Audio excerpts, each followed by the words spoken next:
salaam gars yi ki nga xamante ne mooy Amadou Ba nee na ñun lay tontu ci benn daje bi nga xamante ne waroon na ko amal ak jigéen yi bokk APR fële ca Parcelles Assainies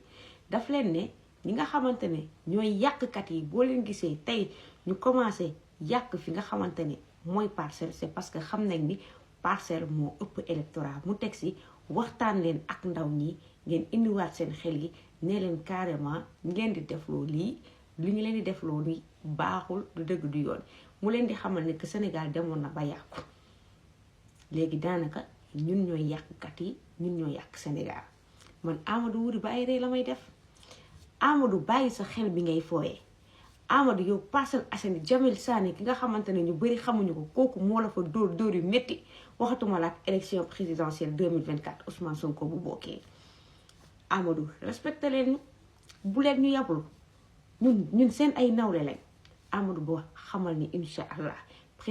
élection présidentielle 2024 doo ko gañe fii nii incha allah si kattanu yàlla ci réew mi doo ko gañe Ousmane Sonko mooy am ndam bu soobee yàlla wasalaam.